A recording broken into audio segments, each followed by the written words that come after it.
welcome to another episode of the Who Dat Jedi podcast. This is episode 141, and we are just days away from the big day, the big Santa reveal party. Christmas time. Do you have Christmas in France? What movie, guys? What movie? Better Off Dead. Yes.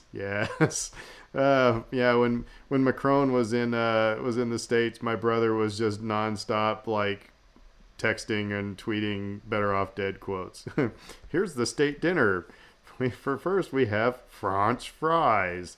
Then we have French dressing. That's a great movie. Okay, well anyway. Didn't ask for a dime. $2. I'm Aaron. With me as always is Dave and Fredo. Dave's already said hi. So Fredo, how are we doing? Hello. Doing okay. Have you ever seen Better Off Dead? I might have seen it once when I was young. I can't recall it now. Not recently. I got to give the stink face then. Oh, by the way, we have the whole thing, crap that Aaron hasn't seen. I have seen Willow. So Brittany and I watched Willow a couple weeks ago. So, now you can watch the show. And so we can start watching the show, and that's our plan because it's going to be, as everybody knows, cold AF here in New Orleans. Starting now, it's starting to rain on this Thursday night, and the temperature's going to drop. So, anyway. Yeah. What did you think of the movie? It was cute. It was fun. It would not have been anything I would have enjoyed when I was, 1983. It's not. 88. I mean, whatever it was, 88. Okay, so but still, that's just. And it's funny because my best friend, when we were back in Nebraska, he found out that I'd never seen Willow, and he's like, "How are we still friends?" And but I really liked Star Wars, but I was not into fantasy. So it just didn't trip my chair, but it was cute. It was fun. Val Kilmer, is just awesome in about anything that he's in, from the 80s. So, except for maybe Batman. Was that the 90s when he was in Batman? The 90s. Okay, yeah. So, another fun movie fact. Val Kilmer movie, Real Genius. Do you guys know who played Laszlo in Real Genius? I couldn't tell you because I've only seen that movie about once. Uncle Rico from Napoleon Dynamite is Laszlo from Real Genius. So there you go. Well, now, okay, I'm going to give you the stink face for you've said you haven't seen that one, or you've only seen it once. No, I've only seen it like once or twice. Kate really likes it though. Okay, we might have to have like bad 80s movie night or something. But tonight, our topic for tonight, we're going to revisit something we did last year about this time because, like I said, it's end of the year. We're going to do a few of our favorite things. So we've all got our list of 5 things, and I'm sure Dave has about 7 honorable mentions because that's what he does. So that's what we're gonna do. Oh, and other news, guys, by the way, I got tickets to the Fan Expo New Orleans in January, and the day that I bought the tickets, Katie Sackhoff canceled. Trying hard not to take it personally, but I will. She saw Aaron signed up, and it's like, nope, I'm out. Yeah, right. No, so I am gonna be able to get some autographs of some of the Mandalorian folks. But the thing is, right now Carl Weathers is not. All he's doing is you can get a picture taken. That's all they have on the website right now. It's like, what, dude can't sign his name? Which maybe not. But also the Clone Wars voice actors, Ashley Eckstein, Matt Lanter, and James Arnold Taylor, they're all going to be there. And none of them right now are signing autographs. All you do is get your picture taken with them. I want them to sign a dang poster. That's all I want. I don't need a picture. But anyway, hopefully that will change. But yeah, so I'm going to go for a day. So I always lose track of that thing because it comes in like early January and you're dealing with holidays and everything else and you're preparing for Mardi Gras and then all of a sudden, boom, there it is. I'm going on the 7th. So, yeah. But well, maybe we can have you report back or do a live remote for us or something. yeah. I'm standing here in the midst of all the nerds, Dave, and man, the great turkey drop is about to right? occur. All right. Well, hey, let's The great nerd drop. Before we get to the great nerd drop, I think that's all right. Let's do some Star Wars trivia before we get into some news. I know Fredo's got a couple things on the docket. All right, Fredo. Who notes that the Jedi Council is asking him to commit treason? Well, who had a problem with being on the council and not being a master? That would be Anakin Skywalker. Dun, dun, dun, dun. It was Anakin Skywalker. Oh, I have something before we do our 5 favorite things. I'm gonna ask you guys something about a little bit of a spoiler, a rumor spoiler. Okay, so it's not actually a spoiler because we don't know if it's happened yet. So it'll be in the news section. We don't have to talk all night about it. Just initial thoughts. Anyway, all right. So Fredo gets a point. Dave, who describes the disguised Princess Leia as fearless and inventive? Jabba the Hutt? It is Jabba the Hutt. Yeah. By the way, what's really cool in Return of the Jedi, if you ever noticed, that Jabba's lips actually move to the English translations. So they made the rhythm of the Huttese match the rhythm of the English language. It's kind of cool. Because somebody was on set speaking the lines. Anyway. All right. For me, what city earns Obi-Wan's remark, "You will never find a more wretched hive of scum and villainy"? Oh, man. That'd be Mos Eisley. That's a Christmas gift. That is a Christmas gift. Mos Eisley. All right. All right. So, Fredo, over to you for some news. So just a couple of bits of news. The first one's I think we kind of known about this, but the rumor, this might be, or let's go put it on the rumors because it came out today. So we knew from a few weeks back that Mary Elizabeth Winstead was going to be in the new Ahsoka show. So now it's been apparently reported that her role is going to be none other than Hera Syndulla. She's going to be behind the stick of the ghost and piloting it in the new series. So yeah, according to Bespin Bulletin, actress Mary Elizabeth Winstead, has been cast to play the live-action version of Hera Syndulla in Ahsoka. So it'd be interesting to see in what role she actually will be taking. You know what would be interesting is like how we'll be able to handle more than one character who it's like, okay, so you bring back Ahsoka in The Mandalorian, and it's just we just have to reconcile one new voice for this, that somebody's coming from animated to live action. But when you now are going to have Ahsoka, and you're going to have Hera, and you're going to have Sabine, and you're going to have Ezra. Now, the only thing is, I think what rumors are is that the guy who voiced Thrawn is going to be Thrawn. So that one will be okay with if that happens. But you know what I mean? It's like if you now throw in the whole Scooby Gang and everybody's a different voice, how much that will that affect the enjoyment factor? Yeah, you're talking about Lars Mikkelsen, by the way, yeah. who's the brother of Matt Mikkelsen. Anyway. You're right, though.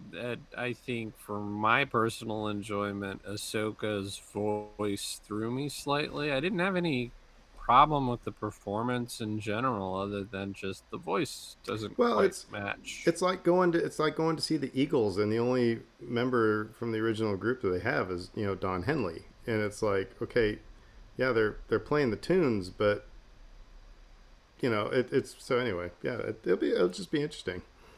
There's something to that, and I don't think that you should marry yourself to one person, one voice actor, because they just happen to be the person that first played the character. Correct. But there are certain characters that fans will grow attached to. And And and you here's the can't th- get around that. and here's the thing is that it's not like it was just one movie.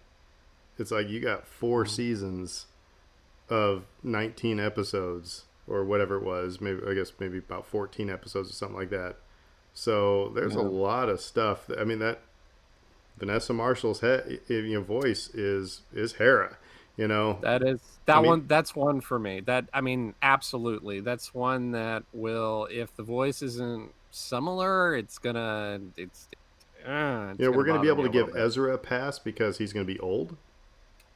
Older. So he's not going to be the emo teen kid anymore. No, it'll just be interesting, and I'm not going to just sit there, with my arms folded and say, "Now, win me over." But it is going to be something to have to just kind of clear the head. So So I guess my other question is because we saw this character at the tail end of Rebels, is we imagine that Hera's son, Jason Syndulla, her son with um what's his name now, Kanan, Kanan, is going to be a part of it. But he would be what, 6, 7 about this time period if it's happening post when we saw Ahsoka in Mandalorian. So it'll be interesting. I'm still kind of surprised that it makes sense that they're bringing in Sabine he's because going to we be a lot saw her older in the, than 6 or 7 because it was pre. I No, mean, they flash forward with that part when yeah, they showed the sun. It was but I guess so it might be the last time we saw Kanan was uh, when he died. a good couple years before Battle of Yavin. Right, and I guess that's kind of my point is that Yeah, maybe about 10, maybe. he died. I mean, when we saw a little flash forward at the end where we see Yeah. her piloting the Ghost with him, he's a young child, probably about 6 or 7. So I don't know if that's happening concurrently to this. The other question is, and this is what's kind of making me think is Ahsoka being with Sabine, looking for Thrawn and Ezra makes sense because we saw that at the end of Rebels. We knew that that's what they set off to do. I didn't quite expect that Hera would be a part of this. Part of me just thought that Hera would be part of the New Republic. So it makes me wonder kind of where they're going to go with this story or what exactly they've got planned for the show. Because Ahsoka, I mean, I thought Ahsoka show would be about Ahsoka. It's another thing. Now you're bringing in a child that's possibly force sensitive, Okay, another child who's force sensitive in front of Ahsoka. so since we're talking about this right now, the Ahsoka show. Here's what the article I saw and the tweet from Making Star Wars. The rumor they're hearing is Ahsoka and Anakin battling on Mustafar. She uses the world between worlds to confront Anakin. So, what their article was, now it's all speculation. This is all rumors and stuff like that. We do know that Hayden Christensen is going to be in the Ahsoka show. So, how would you feel if maybe she goes back prior to the Obi-Wan Anakin duel? Obviously, it would have to be prior to. And they have, I don't know. We talked about this with World Between Worlds, that this could get kind of a little messy. But they also did say that Dave Filoni would not do anything to screw with George Lucas's movies. Edict. Yeah. I mean, I think on the face of it, it sounds a little fan fictiony, and it also sounds like something that would be out of character for Ahsoka. She's essentially picking a fight with him. Like, I'm gonna go track him down. I can't get revenge on him because he's dead. But maybe what I if can what confront if him. she's hoping to go and save him? You go and you get, Isn't he saved at this point? I mean, he found Jesus. He found his son. I mean, like the whole thing, right? At the very end. So me personally, before we get Fredo's thoughts on me personally, if in the Ahsoka show, I want to see Anakin as a Force ghost, and that's it. That's what I want. this makes me nervous. But making Star Wars has a pretty good batting record. Right. So anyway, Fredo, what do you think? And Yeah, I mean, Filoni introduced this in Rebels for a reason. well, but as you said it, no, it was an excellent way to have the cliffhanger at the end of season 2 of Rebels, and then explaining why Ahsoka's still around. Like, I could understand that at that point. Uh, I'm not gonna say I'm gonna struggle with going back and, because it seems like Dave Filoni's comfortable with using the tools in the stories that he's telling. So that's Clone Wars, Rebels, Mandalorian, Book of Boba Fett, now Ahsoka, to continue that shared experience together. He's cognizant of not trying to go back and mess with stuff that happened in the movies. And Vader did appear in both Clone Wars as well as Rebels. No, telling the Clone Wars, he appeared in Rebels multiple times, and he's been a character has been involved. So I could see kind of how there's a way to sneak it around. My one concern, and this is the other reason why I brought up the discussion about, Hera, her son, everything, is how much of Ahsoka's story is just going to be Rebel season 5? Yeah, Because if you're running back to go, oh, but we want to touch back. It's one thing to say, I want to touch back on this one cool thing that we kind of had in Rebels. We hadn't seen live action to put it in. Cool. But if you're bringing whole storylines and characters and elements, yeah, at what point are you just telling your same story? But I don't necessarily want this to be Rebel season 5. I want this to be a Ahsoka story. I want this to be a story that goes forward, because that's where it gets interesting. Telling the maybe same story gets boring. maybe Ahsoka is the one who gets Padme on the ship because there's no way 3PO was picking up Padme and dragging her up onto the ship because she's already laying on the gurney when Obi-Wan walks on the ship. So, Ahsoka Ex Machina. yeah, maybe. Anyway, I just wanted to throw that out there because, like I said, this is, at first with the World Between Worlds, it's like, yeah, okay, this is kind of cool. And everybody lost their mind over time travel. But it's like, it's one of those things where, okay, use this sparingly and I guess we should trust Dave Filoni, that he's not going to do ultimately, anything too wild and stupid. But that's ultimately where we're headed with this, right? You either trust them or not. I guess I would. One thing I would say to Fredo's point, well, like, I don't think I want Rebels season 5. Is it 5? Yeah, it's 5, right? yeah, Um, Mhm. I do want Rebels season 5. I mean, I want to see where all those characters go and what they end up. If they're misnaming a show, it wouldn't be the first time that they've done that. Um, or poorly I, naming a show. yeah. So, Or Boba Fett. yeah. They would call your show Dave, but that was already taken by the presidential movie from the 80s. So, Well, that was another quality flick right there. That's a different topic for a different day, I think. But yeah, like this could be, it could still be really, really fun and really, really good, even if it is like a direct continuation of what we had before. Because what we had before was so wonderful. Like all three of us are huge fans of that show. Spoiler alert to anybody that might be a new listener, we're big fans of that show. If you haven't seen it, we all think that everybody should go and watch Star Wars Rebels. Um, but like this could go in any number of directions, and we just have to show some faith. The Hera stuff, maybe she's not a main character. She's just sort of a touch point. yeah. She's their contact under the New Republic. General Syndulla. It's like, oh, we're tracking Thrawn, and we saw him in this sector. It could be something along those lines. So, like, yeah, we reserve judgment on all Yeah, of there's this any until we number of see it. ways they can kind of go with it. all right, sorry I took us down a detour there, but it was a fun detour. Fredo, what's the last? I'll give credit to StarWarsNews.net. They did we got the full slate reveal of Star Wars content for 2023.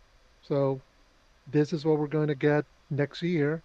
You mean So just starting in Disney Plus in general or yeah, Star Wars? yeah, well, Disney Plus. Okay. This is Disney Plus. Disney reveals full list of Star Wars content. Well, it really is only Disney Plus because there's no movie coming. So So it starts January 4th with Bad Batch. Then we will go to March 1st with The Mandalorian season 3. So Bad Batch season 2, Mandalorian season 3. They gave you an official synopsis. Says the journeys of the Mandalorian through the Star Wars galaxy continue. Once a lone bounty hunter, Din Djarin is reunited with Grogu. Meanwhile, the New Republic struggles to lead the galaxy away from its dark history. The Mandalorian will cross paths with all the allies, make new enemies as he and Grogu continue their journey together. Okay, so those are two that are confirmed. Everything else is to be determined when it's going to come out, starting with Young Jedi Adventures, which I believe is, yeah, that's an animated show set during the High Republic. Star Wars Vision Season 2, that's probably another anthology series. But the good, interesting thing is they're expanding it beyond Japanese animation. They include animation from Chile, France, Japan, India, Ireland, Spain, South Korea, South Africa, and the UK. Then there's Ahsoka who's coming in, which official synopsis of Ahsoka. Set after the fall of the Empire, Star Wars Ahsoka follows the former Jedi Knight Ahsoka Tano as she investigates an emerging threat to a vulnerable galaxy. Let's see. After that, you got Skeleton Crew, By the which way, I'm is the also one. I'm going to put $5 down that Thrawn is on Exegol. Wouldn't be surprising. But Uh, anyway, yeah. And then Skeleton Crew, which is the set there in the New Republic about a group of kids lost in the galaxy. That's the one that's got Jude Law starring in it. And that is now, of course, you still got Andor season 2 and The Acolyte season 1 in production, but those are expected more likely 2024. So you're getting one, two, three, four, oh, oh, five, oh. six Star Wars shows. Now, did we talk about? Stop me if we did. Did we talk about Patty Jenkins on the show last week, or did that happen after we got off the recording? We might have mentioned it after the recording. Actually, I think might have mentioned it for a moment. Dave's muted. Dave, you're on mute. I'm good like that. I think we talked about it. Okay, so if you're wondering Yeah, what the 'cause- hell we're talking about, tweet us. Find us on Twitter or on Facebook. Let us know. What the hell are you talking about? Okay, cool. All right. So, I mean, it all looks good. And again, it's one of those things where it's like, man, all the Star Wars that we're getting, this is awesome. So And none of it with a movie announcement. None of it is. This is all stuff just coming to Disney Plus. So it'll be interesting to see, in the new year, if we start getting more concrete plans from Lucasfilm as to what they're going to do with their movie slate. Because so far, that's all being kept under wraps. all righty. And by the way, Fredo, did I see you post something about it was when Indiana Jones 5 comes out, Harrison Ford is going to be, 31 years older than Sean Connery was in The Last Crusade? Was that what it was? Something like that. I mean, everybody. The joke was that Harrison, when Sean Connery played Indiana Jones's dad, he was only like 5 or 6 years older than he. He wasn't like whole generation older. It's Yeah. just you know, you know, some actors request all their female co-stars to be younger than they are. Harrison Ford requested that anybody playing his dad make him look way younger. So So, all right. Well, our favorite things. And so just the rules for this, because I had to get clarification. It's probably going to be mainly Star Wars, but it can be whatever we want. I don't know how many of us. I ventured out of Star Wars at least once, and a very surprising thing. That'll be my. I've got a little twist. You're not going to expect it. But so what we're gonna do is we're just gonna go around the horn, each give one, and then we'll give our two, give our three, and just kind of discuss it. And as always, since I'm just yammering away, I'm gonna start it off, and I'm gonna say, and this was nothing new to anybody else, but it was new to me. And at the top of my list is Galaxy's Edge. I finally got to Galaxy's Edge, and I got to see the Millennium Falcon. I did the lightsaber build, and it was, like I've said before, that when I was asked, my reaction, I said it didn't disappoint. It didn't disappoint. I mean, that's been something I was I was planning on doing, then COVID hit, and so it got delayed and delayed and delayed. But just that was just a really neat experience. So that's the top of my list. Well, the blue milk is better than the green milk, right? I mean, it's Actually, it's I can't. We got one of each, and we share. I think I like the green milk more than, and Britt liked the blue milk more. I can't remember which one it was, but anyway, neither They're both one is good. loaded with alcohol. I'll tell you that. yeah. I got the. I think Kate was reading off the ingredient list for those the other day to me, and I was like, "Hey, yeah, that sounds about right." Red dye number 5, blue dye 27, hot. Yeah, no, but no, that's a really fun experience. I'm glad you got to go and do the lightsaber build and because like that's a fun little experience and And that's why I think that Star Wars Prison is going to become just another experience at Galaxy's Edge. It's not gonna be the murder mystery theater, because that's what they're doing so well with Galaxy's Edge right now, is the experience. But my worry is that, because I did, if you remember, I did 2 lightsabers because the one I wanted to purchase, the Legacy one, they didn't have. So I was like, oh, I'll build another one, and it was not as great the second time around. So, that's my worry, is that those things are going to become stale, and it's not going to be, nobody's going to go build a lightsaber unless they have another kid, to go build a lightsaber, or, it's because it loses some of its oomph the second time around. You could always borrow a child. Yeah. Somebody will lend me your children. I must return to I have no Galaxy's problem Edge. going in and building my own lightsaber. It's just like, what I'm saying is that it's like, been there, done that. So anyway, that's my number one. Dave, what's yours? so I always like to at least do at least one video game on this list. After last year, I did the same thing, and I have to acknowledge Breath of the Wild up front because it took over 100 hours of my life away from me, and it was probably my actual favorite game of the year. And I think it's a game everybody should play. But I also think pretty much everyone already knows this, unless you've been living under a rock for the last 5 years. So, Metroid Dread is the game for me that I really want to advocate for, because it's still, even right now, kind of under the radar for people. I think it's the highest selling Metroid game of all time, but that's like 3 million or so, as opposed to 30 million that you see like the A-list series under Nintendo typically sell for. And so it's not the kind of thing that has really sort of taken off in a mainstream way that some of these other series have still.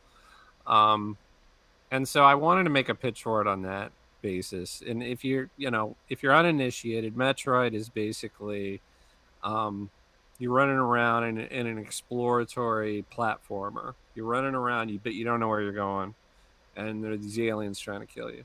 So it's like Alien. It's like my dreams. Yeah, it's like Alien, but like a 2D platformer.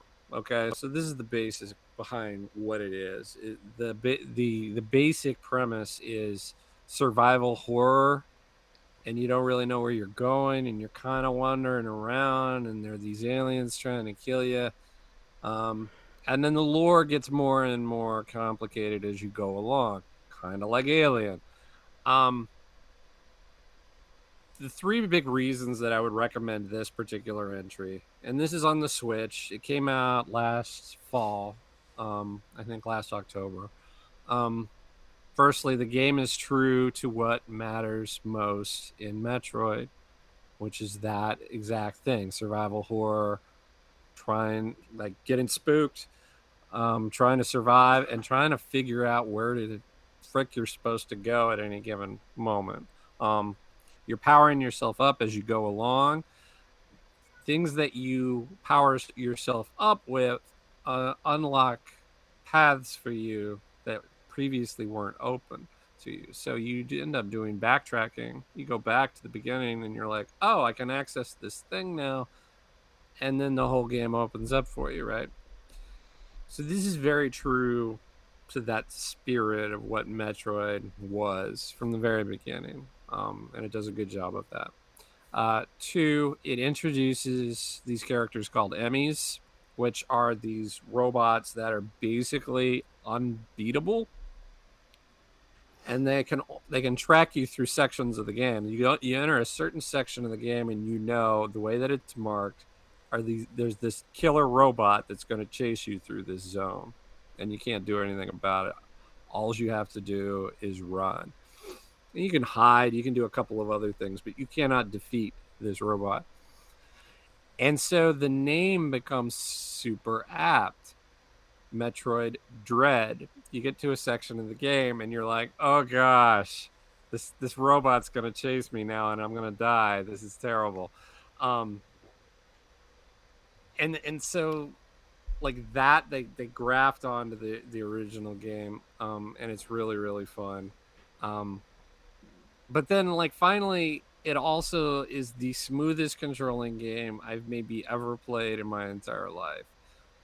Like when you are telling your character what to do on the screen, it's responsive as all get out. It feels perfect. I mean, for lack of a better term, perfect. Smooth as a baby's butt. It's exactly the way that you would want the game to control. So like that's it. Those are the 3 things. It's very Metroidy. It has these sections of complete and utter dread, which are awesome, and then it controls amazingly, and that's what makes it an amazing, amazing Metroid game. And everybody who has ever had an inkling of likability for Metroid as a series owes it to themselves to play this game. And my spiel is done. Fredo. So I'll start with a game as well as Dave because I'm keeping in Star Wars. I'm gonna sing the praises of Lego Star Wars Skywalker Saga, which was just a fun game. I mean, there are some days where I was like, it's not enough of a challenge that you have to pay attention to it, but it's not heavy or serious enough. That's one of the things I always struggle with some of the games. Like I love Breath of the Wild, but it's like I need to be sitting down and focus on it. There can't be any distractions. Whereas with Star Wars Skywalker Saga, I could be playing it. There'd be a basketball game or something going on, or I'd be doing something else. It's something where it's just, it's silly, it's goofy, it's fun. A lot of times, sometimes particularly this year, I was just looking for stuff that was just like, okay, the world is getting heavy and depressing. Let's find stuff that's light and fun, and this was just perfect for that. They get all the little characters just right. The way they kind of gave their little twist to the entire Skywalker saga was interesting and fun, and the way they made it. And then, of course, you can just free play and go collect every little character and every ship and everything. So there's a little element of a challenge there, but overall, I just found it was just such a fun time. And again, it was, when I needed just pick up something and just go, and it was just I could just spend a couple of hours on it, put it back down, and just I found it would really help me just to kind of unclog my brain. So, Lego Star Wars Skywalker Saga. I think there's like multiple kinds of games that can appeal to a person. Like one is the immersive experience where you're all in, and then the other those are awesome. And then the mindless one that you can just sort of pluck away at while you're just watching TV or doing something else. Yeah, and I think I love those immersive ones because they're whether it's something like God of War Ragnarok or some of the Metroidvania stuff. It's really exciting and interesting. But yeah, it's like you got to be in the right frame. It's almost like reading a book. You got to be in the right frame or Mhm. watching a movie. You got to be in the right frame of mind to do it. Otherwise, you're gonna find yourself doing, why am I doing this? And you're gonna stop. So, yeah.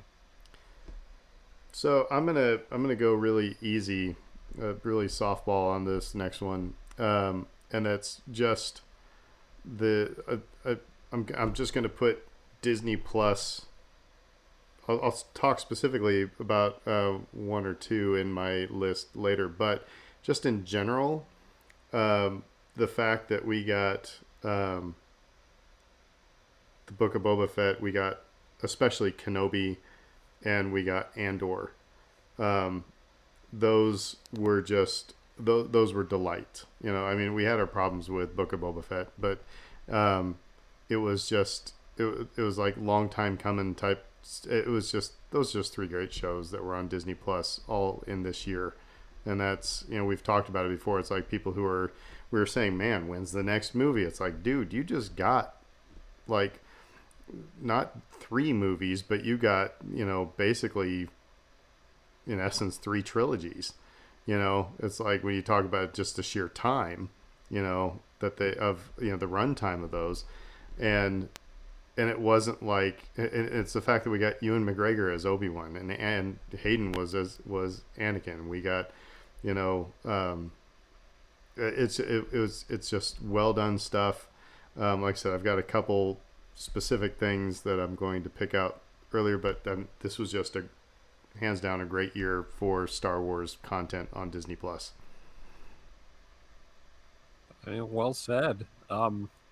I I nearly went with Andor, but I thought that would be kind of an obvious pick. Well, here's Um, the funny thing is that Andor was on my list, and then I was trying to remember the name of something else I was going to call out, and so I opened up Disney Plus just now. I was like, oh yeah, that came out. Oh yeah, that came out. Oh, okay, well I'm just changing mine to just Disney Plus. So that was, I mean, Star Wars on Disney Plus.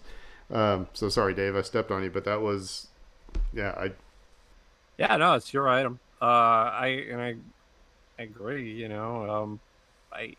I, I shared a stat with you guys yesterday. I think where it was like over 50% or over 60% of subscribers are adults without children, and I know that like for some people that might be a little surprising. Well, no, it isn't. This I didn't reply back in the thread with this, but it's that whole man. It's like there's no gray area on how people feel about this, but it's that whole Disney adult, thing. Yeah. Brittany and I are Disney adults. We don't have kids. We love going to Disney World because you know what? Yeah, it makes me forget that I'm going to be 50 in February. It's like when you go to Disney World, it is just like it is total escapism. It is total just like it reminds you of you know things when you were a kid and brings back memories. Now the Disney adults who are D holes are the ones who like will push kids out of the way or demand their stuff over everybody. So I get that, but we all grew up with these Disney movies, and if you don't, I mean, I like them, and I want the Disney, and I like Star Wars, but it's like, I don't understand, so no, I am not surprised by that at all. Um, But I also so think the point being that these shows have a lot of appeal to people that aren't just children. It's like somebody might be listening to this and think Disney Plus, isn't that just for kids? And it's like, well, no, well, and just not at all.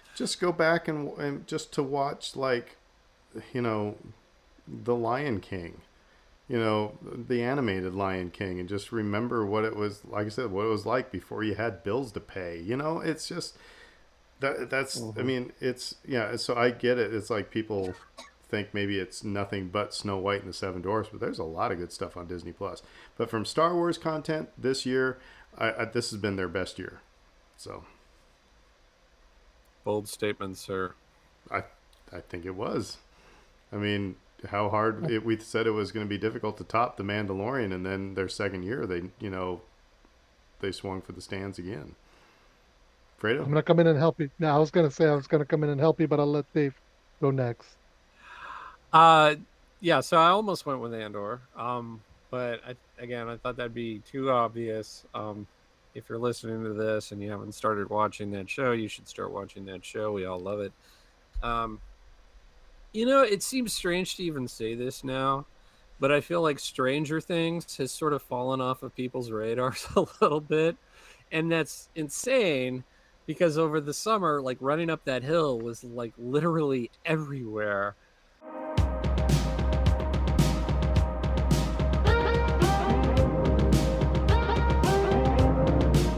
But Can I give a confession real quick? okay. I'd never heard that song before in my life. I thought that was just something that they made for Stranger Things, and Brittany was like, "Are you serious?" I'm like, "Never heard this." I mean, I listen to the radio and listen to I never heard this song. Anyway, go ahead.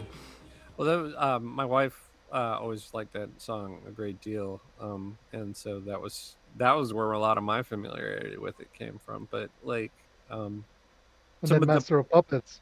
yeah, there you go. I've heard Master of Puppets several times, but Yeah. I've never heard the Kate Bush one. But anyway, go ahead. Well, I think like the thing with Stranger Things is that it's not really it wasn't on center stage in quite the same way that I think that it had been in previous seasons. And I think like some people have just sort of like maybe jumped off of the ship, or they didn't like the way a particular season went, or maybe they didn't enjoy this season as much. There's also a lot of distance between this season and the previous season. So There I had think, been a lot of time that and had passed. and Yeah. Disney Plus came into being in that time And the span. kids grew up. I mean, there's no denying that those kids are not going to be kids for much longer. No, yeah, that's why they're rushing now, because they took their time coming out with this one, but now they're like, yeah, we got to hurry up and finish. But honestly, I really liked it. I liked this season a lot. I thought the subplot with the Russian prison stuff was a little bit silly at times, but like you kind of needed that as a change of pace from some of the more serious moments. I think most of the main characters are still really compelling to watch. These actors are great. They've been great. They continue to be great. Um, I liked the themes on display of the whole Satanist hard rock subculture thing that had been going on back then, and like people, if they didn't live through that, they might be a little confused by all of that, but it was a thing. It was very much a thing. And the way that they were able to sort of loudly rebuke that, I think, is super timely too right now, because we're going into this far right place in So- this country with people, and it's just not a good situation. And so like for any kind of pushback that we see in pop culture, I'm all for it. So can I jump on your coattails here for a second? Yeah. The Rock and Roll Hall of Fame ceremony was just played on HBO Max. It was, and Judas Priest was inducted, and so when they went up and gave their, each one of them gave their acceptance, the lead singer comes up and the first thing he says is, "I'm the gay one." And applause just went, it just erupted. And then he started saying exactly what you were talking about. It said people on the outside looking at the heavy metal scene in the 80s, they saw us as like evil, and they thought we were, scary. They looked scary, and said, yeah, we probably look scary. But he said there's not a community that is more open to, it doesn't matter what your sexual preference is, what your creed, what your creed or lack of creed, or color or anything like that. It talked about this community being probably one of the most accepting communities in rock and roll. And I thought that was really kind of interesting, especially after what you just said. I mean, and I remember seeing Iron Maiden and Judas Priest t-shirts and going, ooh, that looks kind of, like, what is this? But then you listen to their music and it's like, this is kind of some pansy stuff. I mean, the lyrics anyway. It's like they're singing about the same thing that Richard Marx is singing about, but just with heavier guitars, you know. So anyway, sorry, Dave. Yeah, It's all right. it was always funny that everybody Rob Halford is his name. Yeah, Yeah. By the way, one of the greatest voices in rock and metal history ever. Dude is actually gifted. But it's funny because he came out back in the late '90s, yeah. early 2000s, and everybody went, "Okay, cool, let's go." And this wasn't what their height of their popularity. So, but it was just, yeah, it's amazing to think. It's like, yeah, I'm the gay one. You're like, really? Okay, Rob, I guess you have to tell us. But speaking of that, I'm actually gonna jump on that because for me, just as you said, Star Wars and Disney Plus, I'm gonna give a huge kudos to what the MCU did at Disney Plus. That was one of my favorite things. Whether it was Moon Knight, which was just fun, and then Miss Marvel, She-Hulk, like there was a lot of stuff. And this is a year where I think a lot of people have not liked the MCU Phase 4. I think even JP last week said Yeah. he's not been a fan, and I'm like, are you not seeing like all the representation that they're given, all the variety that they're given? And I think that's the thing that I'm really, really loving about this Phase 4 is they're not just, oh, we're not just giving you a Black Widow movie with Scarlett Johansson as the lead. We're giving you a TV show with a young Pakistani American girl who geeks out at every red carpet that she's in um, as your lead, and it's fun and awesome and wholesome. We're giving you a She-Hulk that's silly and fun. We're giving you a Moon Knight that's all over the place, and I just think they did tremendously this year. And one of the things that I've come to realize, and with Phase 4 of the MCU, is they had to go with where they're going because they're now tackling systems. This has moved beyond just a good guy in a costume fights a bad guy in a costume. Now you're talking about a good guy or a good girl, a good person in a costume trying to tackle and overcome systems of oppression, systems of tyranny, systems that keep people back, whether it's the TVA in Loki, whether it's the Egyptian gods in Moon Knight, whether it's just simply your mom's love trying to keep you at home and safe in Miss Marvel. I think they did a tremendous job, and it's going to be interesting to see where they go to next after Ant-Man 3 closes Phase 4 out. But yeah, I, that I, was th- one of the things I really loved. I think, and I agree with you 100% of everything you said. But I also agree, and I understood where JP was coming from. Is that it is because the first three phases of the MCU it's obvious what it was leading up to, and you could see the connections, and now that's not as obvious with all Secret of these Wars. but Secret it's Wars. not as obvious, and so I think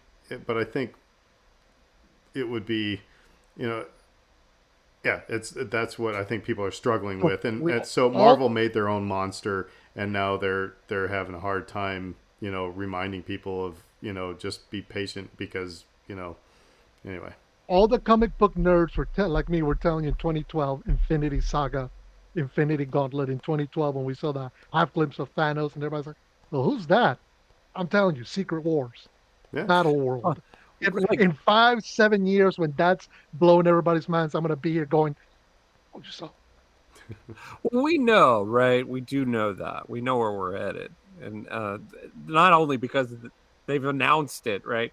But I think the point being, like, a lot of the shows and properties that are out now, there's not a direct or obvious link to the overarching narrative or story that we're supposed to be adored. And I think, like, that's where the critique comes in.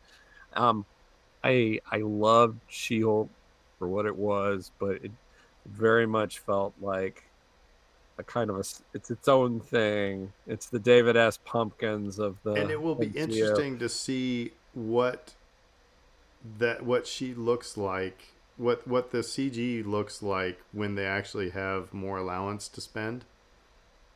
Because that was some of the things in She-Hulk that made me just, every now and again, it looks like, okay, this isn't the finished product. They could only get so far, and it, anyway. But I think that'll be interesting to see. So I also dug it. Yeah, I'll only say this. I think the one thing they realize is they have to get people to care about these characters, and that's what they're doing.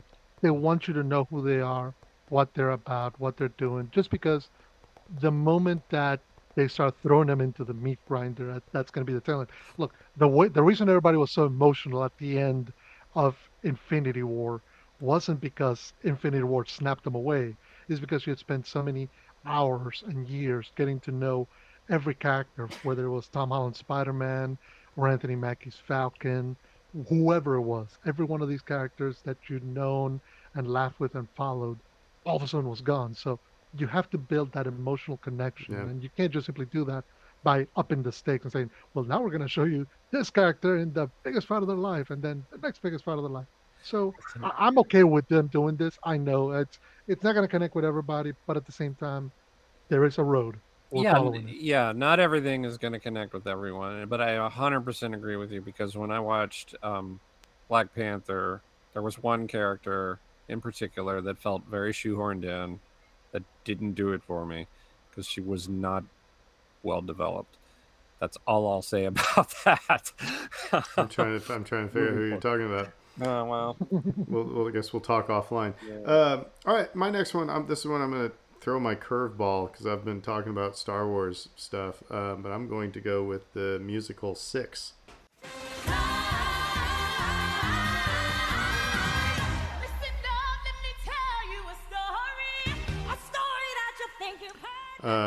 So Britt and I just saw this a couple weeks ago, and one of our we have season tickets to the Sanger, so we see the traveling Broadway shows, and it's usually there's some classics, like I think Fiddler on the Roof is coming up.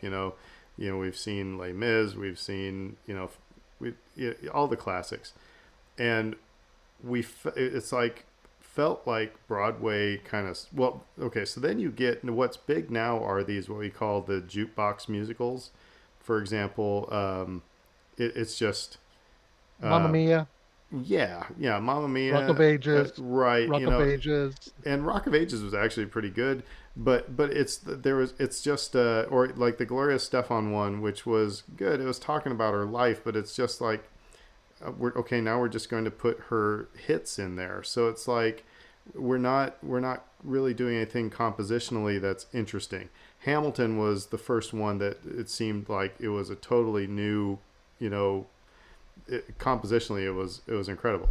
So anyway, that's been our criticism of the new ones that have come out, are all these kind of jukebox stuff. Well, anyway, Six was a couple weeks ago, and we had never heard any of the music, and Britt said, I just want to be hit it totally fresh.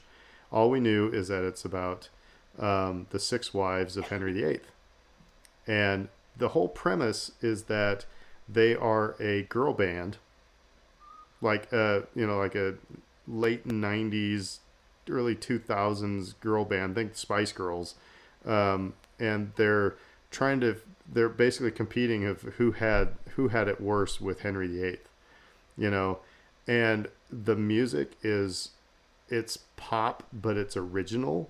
It's covers of various pop styles, and it was just fun. It was the most fun we've had at a musical for a while. I mean, we loved the classics, but it's like, when we went and saw Jimmy Buffett's Margaritaville, it was kind of like, but this one, like I said, it was enjoy. And oh my goodness, we're like, okay, we're the old people who are like out of it right now, because there was a lot of young people there, and my God, they were like on fire over this musical. So as a music teacher, that's also fun when you see young kids getting excited about going to see something at the theater, and not just watching TikTok. That made me sound like a really old guy, but that's really exciting. And like I said, this musical, it was very original. It was fun, and it wasn't just they just didn't do it. It was just really good. So I highly recommend it. So right quick, does Margaritaville come with a 2 pina colada minimum?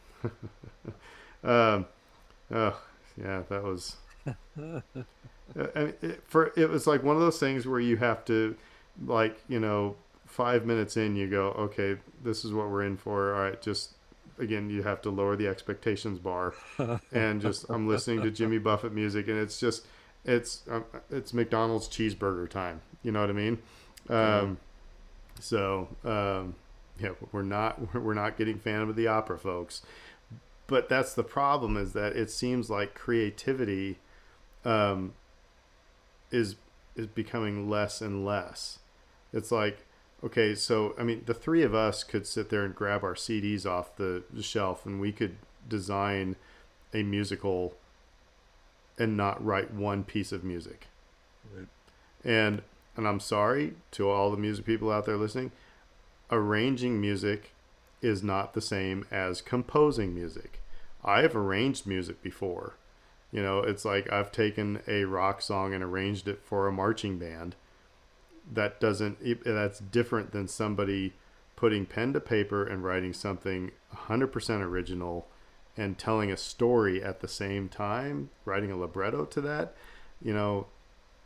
That's becoming a lost art form. And so it was nice to see that, like I said, with Hamilton, and now with Six, and there are others as well. There has been others that we've seen that have been really, really good. But I just wanted to call out Six because it was the most recent one. So Hades Town is another really good one. Hades Town is really, really cool. But anyway. Well, that's awesome. I agree with you. Like, I think people should be shouted out when they're achieving a higher level of difficulty in what they're doing. And so, on that level alone, I tend to agree with you. I think those kinds of people need to be shouted out. So, speaking of creativity, my movie pick, Everything Everywhere All at Once. Stole one of mine. Oh, I did. Okay. Well, then we can both sort of wax poetic about this. I love it. So this counts as both of your turns? Is that what we're doing here? Okay. I don't know. I've already got alternates lined up too. Told So, you. Go for it. Go, Dave. Go. Yeah.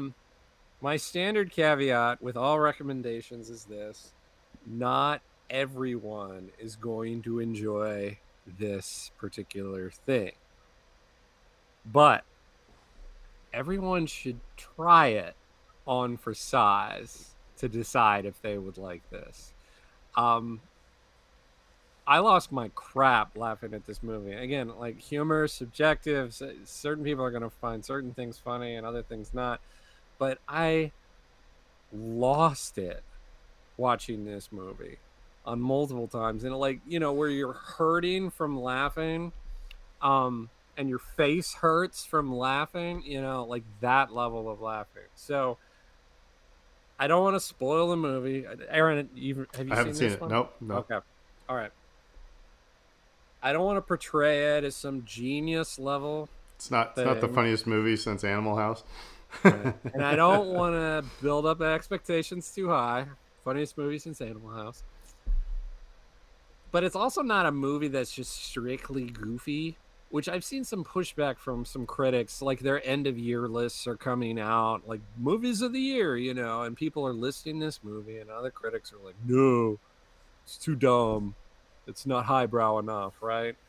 But I think this movie really sort of breaks across genres in a lot of ways. It's not easily definable because you can't just say it's a screwball comedy and say that that's what it is. It is not that. Give the inside cover synopsis. Well, again, I don't want to spoil too much about what goes on with it. Like I said, just the elevator pitch. Chinese mom struggling to hold family together is cast by the verisimilitudes of fate into the role of having to save the universe. That's the shortest elevator pitch I can give you without spoiling anything. Right on. And yeah, Dave's 100% right. It's what I find I mean, it's funny without being a comedy. There's serious moments without being a drama. there's moments in which it sits down and actually gets serious about its emotions without it being like heavy. And there's moments that are just flat out bonkers. Just there's action. There's a few moments where you're just gonna go, "Oh my God, are you really kidding me? We're doing this," and they are. And the two highlights for me, I mean, obviously Michelle Yeoh is the star. She nails it. She's gonna get an Academy Award nomination. If she doesn't, burn the Oscars to the ground. Because it's epic. And she throws herself out in such a way that's just awesome. But I also got to highlight Ke-Huy Quan, who, aka Short Round, who finally made his comeback after years and years of, I mean, walking away from Hollywood for a decade because he's like, there's no roles here for me, and they finally got a role that allowed him to be silly, goofy, suave, fun. It was just the two of them have such great dynamic. Uh, Yeah, Aaron. If you see it for no other reason, you got to see it for the return of Short Round, because again, like Fredo said, he's been out of acting for so long, Okie and he dokie, comes right Dr. in, Jones. and he's incredible in this movie. mhm. Like heartfelt performance, right? You end up really feeling for his character. Mhm. But I guess like if I had to like sum it up, right? Like why should you see this movie, regardless of what the plot is and the stars, etc. It's unique. We've been talking about the homogenized MCU Star Wars, which is the same properties, sequel after sequel after sequel, and they all look the same. And like there's some legitimacy to those sorts of criticisms in the entertainment industry right now. And this is an opportunity to sort of like throw your middle finger up in the air at all of that and say, I'm going to support something that is unique and interesting. Cool. Yeah. So I don't know, so Fredo, you have anything else to add to that? No, no. Realistically, that's you kind of yeah. That's pretty much it. It's a great movie. It's for me. It was one of the few times where I felt compelled to go to a movie theater this year, and I was so glad that I did. It was just really a really creative and inventive, fun movie. Again, not it's not breaking the bank. It's not doing you don't expect to go in there and get something wildly outlandish and different. Once you know kind of the conceits of where the trappings are, you kind of know where stuff is going. But between the message and the way that it gets there, it's just a fun ride, and I enjoyed everything. And it's it's unique enough that it makes you go, I want to. You're not going to see anything like it for the rest of the year. So yeah, recommend it. So my number 4, I'm taking us back to Star Wars, um, was seeing Ahsoka and Luke and R2D2 all in the same place, all at the same time. That was just, I mean, it had no business being in the Book of Boba Fett, but that was a moment that was just, I mean, I just was, it's such a great moment in the Star Wars storytelling to see, knowing, you always wondered, did Ahsoka know about Luke? Did Luke know about Ahsoka? And to see them having a moment and talking about, even just in generalities about Anakin, and like I said, and for R2 to be there as well, like I said, it was just a great moment. So, like I said, did not belong in the Book of Boba Fett, but it was an awesome moment. Would it rank up there with the Luke cameo at the end of I think it's better. season 2? Yeah, I think it's better. That was fun and that was cool. It wasn't as I think emotional because again, you go into all the Clone Wars episodes of and the relationship of Ahsoka and Anakin and knowing where both of them end up, and then Luke's story, like it was just I think it was more meaningful. The Luke thing at the end of the Mandalorian season 2 was awesome, but this was just a great moment in Star Wars, and I don't think it gets talked about enough. But and I hope there's not more. kind of hope that it's just kind of left there. You know, I don't want to see a bunch of Luke in the Ahsoka show. Just knowing that they had communication is like, that's kind of enough. You know, that's kind of enough. So I was anyway. just thinking of Beer Fest for some reason when like he burps and they're like, no, wait, let's bask in it. Let's just bask in that moment. Right? I'm going to let Fredo go ahead of me because I've already stolen one of his. I don't want to do that again. Sounds good. Sounds good. No, by the way, I love that moment. It was just perfectly. It was well done, and I always like that. I always like when you get those the streams cross and you get little moments like that. That's why when they happen naturally, they're perfect. When you manufacture them, they kind of feel weird. I'm gonna go away from Star Wars again, and I'm gonna mention. And I don't know if either of you saw this series, The Sandman on Netflix, which if you've never seen, okay, I recommend everybody see it because it's awesome.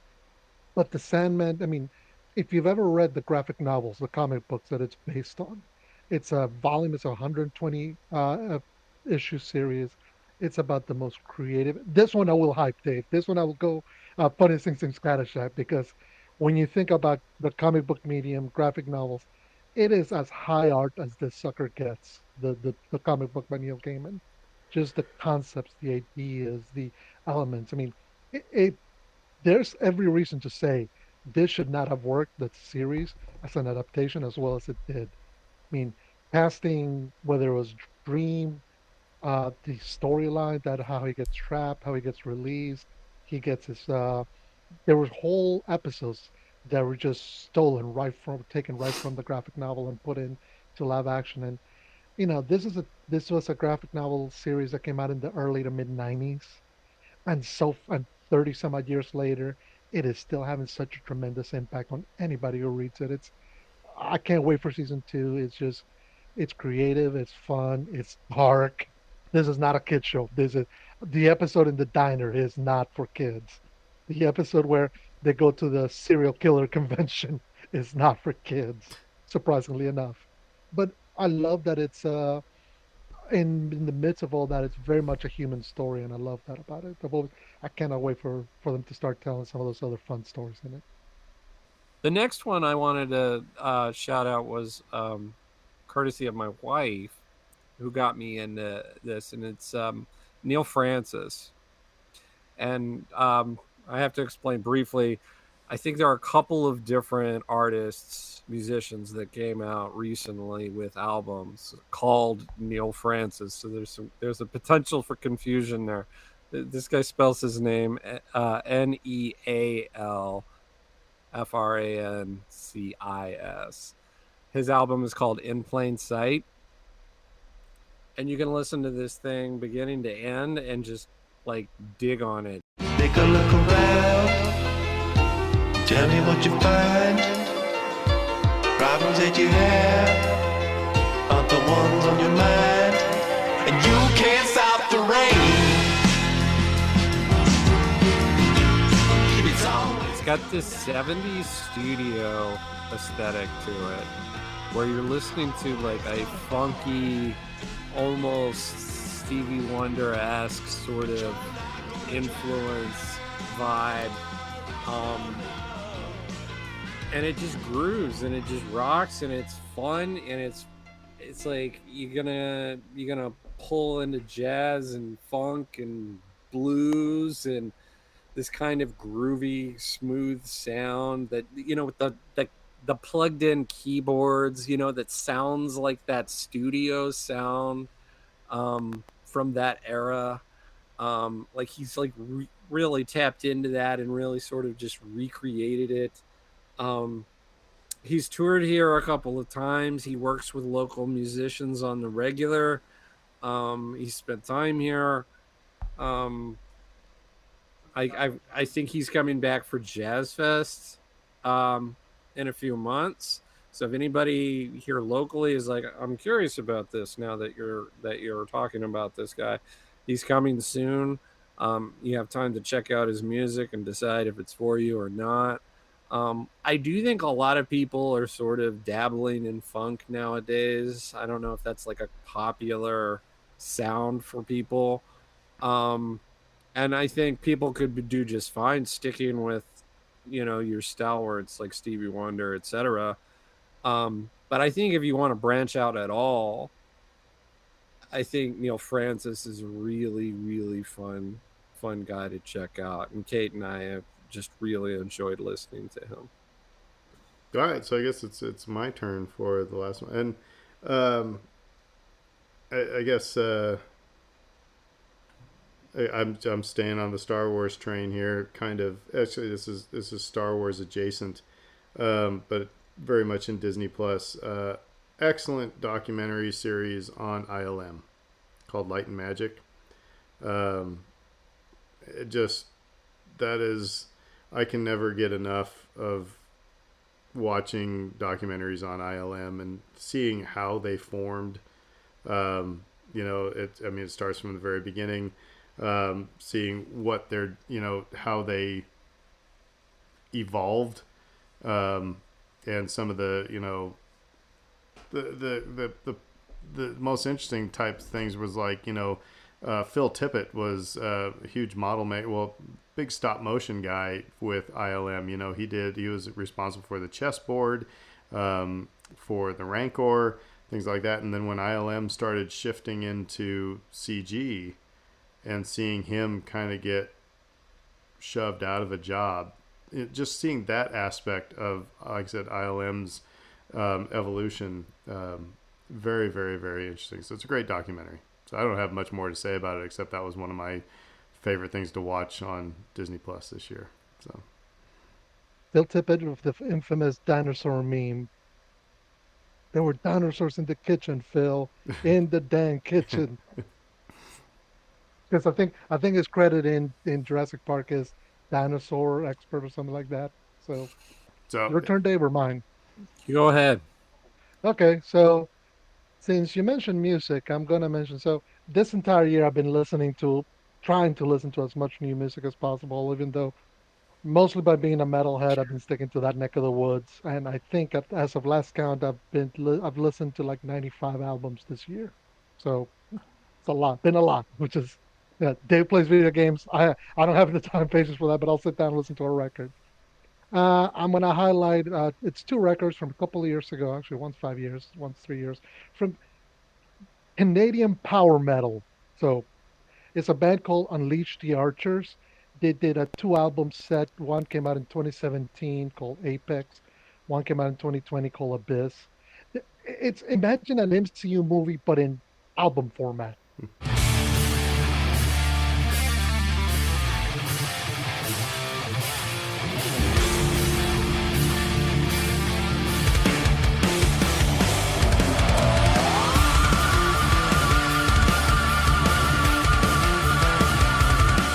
Because they tell this cohesive story about this character who's immortal and is doomed to obey whoever controls him's mandate, and he's he's taken under the power of an evil queen, and he's got to go kill her son so she lives forever. So that's the first album, and then the second album's all about how he gets rescued by the grandson of the evil queen, and he's got to find a way to defeat her, and it's just epic solos, huge guitar riffs, monster hooks, and at the middle of it, their lead singer is this woman by the name of Brittany Hayes, who's a mezzo soprano. So she's hitting the high highs and the low lows. It's epic. And I mean, if you've ever, it's music to D&D by, it's music to, game by. Sorry. It is yes, what you're picturing, because again, it's power metal. And I always recognize that it is the cheesiest of all the cheesy. I'm just saying, I think that's probably the first time anybody in the history of the world has ever said music to D&D by. I'm not lying. You listen to it because it's. I don't you're doubt talking, you. I'm just laughing at the phrase. Anyway. But it is music to get. It is designed for that, and it is awesome. And if you want to hear like multiple or virtuoso guitar solos, they got big heavy hooks. It's just fun. And again, I was surprised that in the year in which I also listened to a lot of different stuff, I kept coming back to those albums. By the way, I was able to get the latter one on sale eventually for like $30. The first one, the one that's 5 years old, it's been out of print since. Like the cheapest version you can find is like $300. Wow. Because when people find it, they're like, "Oh my God!" It's like when you think about the best way you can do that kind of music, this is probably as good as it gets, because it leans into everything that it does, and it does it so much better. By So the way, I'm gonna yeah, Unleash the Archers. I'm gonna jump on your coattails here for a second. First of all, one of my favorite Celtic rock bands is called Enter the Haggis, and they're from Canada. So Canadians make awesome band names. Yes, I do. But no, I'd like to recant one of mine. One of my choices, or maybe just throw an honorable mention here because you're talking about music, and it made me think. Totally forgot about Eddie Vedder's solo album, Great album. Earthlings. I told Brittany when that came out, I said, it's the first album in a long time that I just can't stop listening to, and that I would listen to every single track. And it at times sounds like the Beatles, and it sounds like Peter Gabriel, and it sounds like Tom Petty.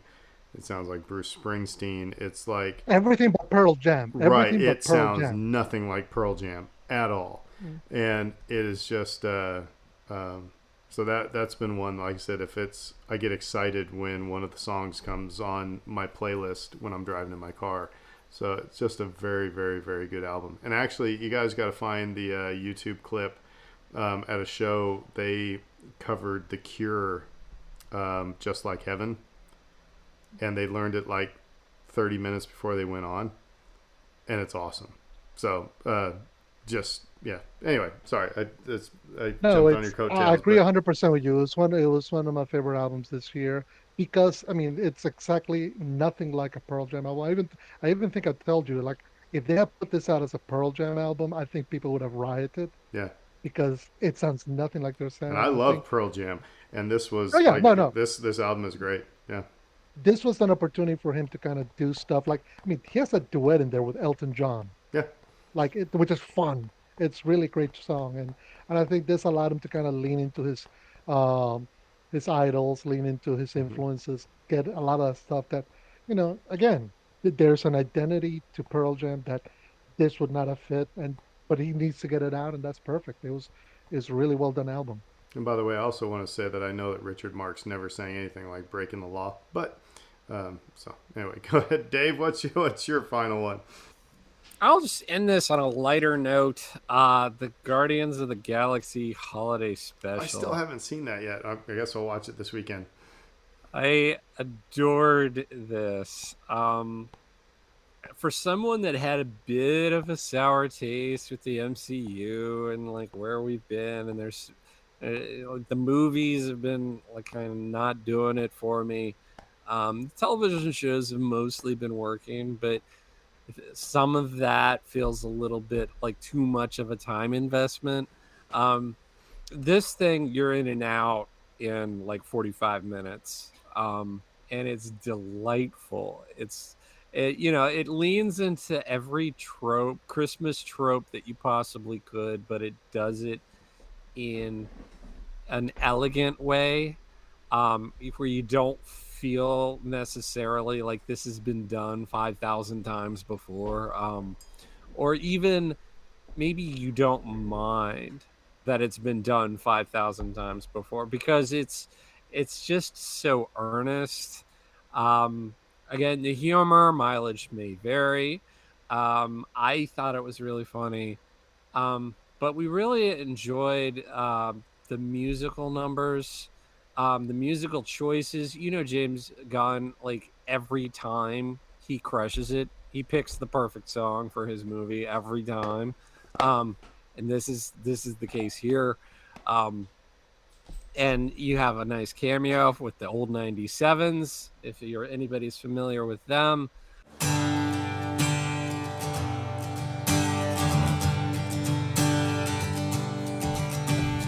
When we are born, we are swaddled and snuggled, whispered to, fussed over, tickled and cuddled. When we grow up, things get muddled, and here it is Christmas time. and it's just like I said, just delightful, fun, lighthearted, kind, enjoyable, and like I didn't really realize that I wanted to see these characters again quite so much. I think like I'd seen the Thor sequel, I'd seen the Doctor Strange sequel, I'd seen the Winter Soldier television show, I'd seen these characters, and it'd been okay. And so I had a little bit of trepidation like coming into this, just because it's like, well, I guess, okay, we're gonna see Star Lord and everyone else. Okay, we'll see them. I didn't know that I needed them in my life again, and as it turns out, I did. And now I'm really excited for their movie. You know, God help me. They got. I'm gonna fall into the trap again with a Marvel movie and probably go see this thing in the theater. But like I said, small time investment. Its heart is in the right place. Really enjoyable. I was surprised at how quickly it went. I really thought it Mhm. was going to be like 90 minutes. No, it's under an hour, and it comes and does its fun stuff and gets out. And I really could have spent another 20, 25, 30 minutes with it. But I also think this is where they're being smart and going, we're going to leave you wanting more, because otherwise a lot of the Mm. jokes will get old and tired. But I also think they did a good job structuring the way they did, highlighting the Guardians the way they did, making it so it's not what what I was thinking it was going to be. And Is Bradley Cooper the voice of Rocket? mhm, Mhm. yeah, yeah, they get Rock, they get Bradley Cooper, they get Vin Diesel, they got the whole gang here. And but I think they found a good way to do it in a way in which it is a Christmas special.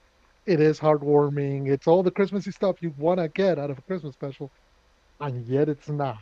It's done in a different way so that it doesn't feel like when you get to the end and you go, I knew you were going to take me here, but I didn't realize you were going to take me on this route. And I enjoyed it for that. So I Yeah. threw an honorable mention in, snuck it in. So you each get one brief one if you got one. Um, so an honorable mention that almost made your list or should have made your list or you forgot about. Only Murders in the Building.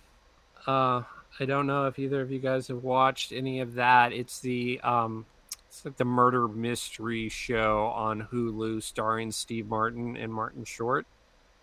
Um, and I've gotten into it, and it's a lot of fun. These two goofballs trying to do a murder mystery sort of podcast, and find themselves sort of falling into That sounds uh, interesting. the murder a little bit deeper than they might have liked. And what's it called again? Only Murders in the Building, All right. and it's Yeah, on Hulu, and it's a lot of fun. It's quite good. I like it a lot. yeah. Honorable mention. The one I'll highlight is if you haven't seen Prey, which is also on Hulu, you should. It's the Predator prequel done with the Predator ancestor taking on this Native American tribe, and it's awesome and it's brutal and it's fun and it's really done well. I mean, in a year in which a lot of people are complaining about quote unquote woe, you know, please don't vomit buckets up to the side if you heard that word. Uh, it found a way to tell its story and do it in a really ingenious way, particularly when you're talking about a lot of these legacy franchises. It's very easy to just try to recycle, do the same thing over and over, kind of like you're talking about the pop culture theater plays, Right. Aaron, where Mm-hmm. it's just easy to just grab the 10 hit singles, we'll put them into the show, we'll find a story around them. Whereas, and it's very easy to do that with sci-fi, horror, fantasy, just hit the tropes, hit the highlights, let have the character say the line, and we move on. And I found out that they did this movie in a different way that was actually respectful of all things the Predator franchise, and it was done unique. It was a unique thing. So I don't know if there's going to be a sequel. Maybe there will be. Maybe there won't be. I just thought it was really well done, and I enjoyed it. So if you're stuck at home needing to watch stuff, watch that. Well, hey, cool, everybody. Thanks for listening to our 5 favorite things. Let us know what yours have been through this year. You can hit us up on Twitter or on Facebook. But I want to wish everybody a Merry Christmas, Hanukkah, Kwanzaa.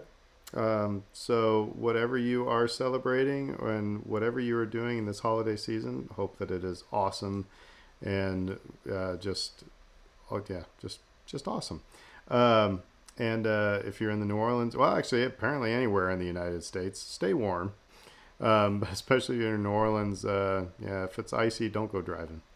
But if it's cold, if it's only, somebody asked me last night, they said, we're going to be able to drive in this, aren't we? I was like, what are you talking about? It's like, yeah, it's just cold. It's like, I don't know, you're not, if there's moisture, I said no, but, anyway, but like I said, stay warm, stay inside, watch some of these things that we told you about, listen to some of these things we told you about, and may God have mercy on the New Orleans Saints. And go Pels. I think the Pels are winning handily right now. They are. But if you're in Cleveland, go buy a Saints ticket for $5. So, right on. Well, everybody, until then, we will say who dat? Who dat? Who dat? And everybody have a great, great week. McConkey.